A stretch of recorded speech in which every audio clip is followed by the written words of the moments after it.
Muling nabubuhay ang usapin ng kaligtasan ng mga nagbibisikleta sa kalsada. Matapos ang aksidenteng ikinamatay ng isang lalaki sa Quezon City. Ang biktimang biker nabundol at nakaladkad ng oil tanker. Saksi live si Bam Alegre. Bam! Higan, mga bisikleta yung naging katuwang ng marami noong mga lockdown during the pandemic.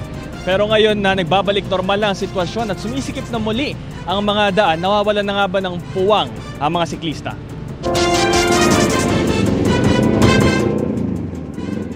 Ang aksidenteng ito ang gumulat sa mga dumadaan sa crossing ng Quezon Avenue at Araneta Avenue sa Quezon City.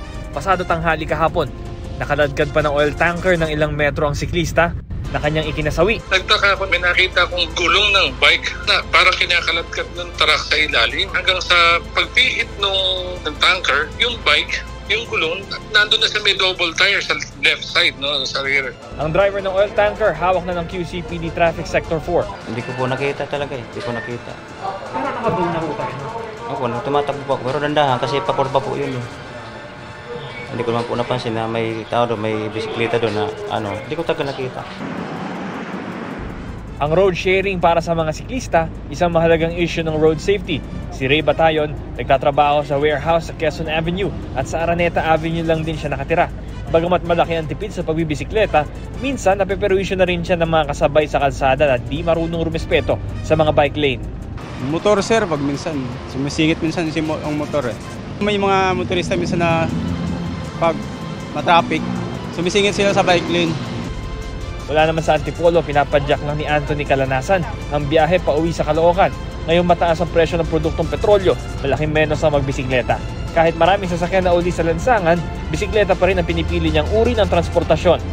Mas maganda kasi talaga na mayroon talagang bike lane para mas marami pa rin may kahit na magbike ng mga tao dito sa atin. Kasi more on naman talaga, napakalaki na ng sistema talaga ng traffic.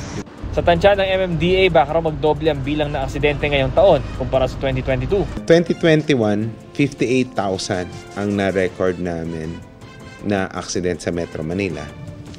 Pumanik ito noong 2022 ng 71,000. What's surprising is, January to July of this year, 7 months, nag-85,000 ang accidents. Well, siguro dumadami na rin kasi yung sasakyan sa lansangan. Para sa kaligtasan ng mga nagbibisikleta, ang dapat daw nakahiwalay ang mga motorsiklo at bisikleta sa mga sasakyang apat ang gulong, lalo sa mga bus at truck. Sa taas natin sila dadalhin. Instead na nasa sidewalk sila, itataas natin sila sa second floor. Doon sila maglalakad, doon sila magbabike. Yung existing na bike lane, bibigyan natin ng spasyo para magkaroon ng exclusive motorcycle lane along EDSA. So, yan ay pinapaaral na natin ngayon.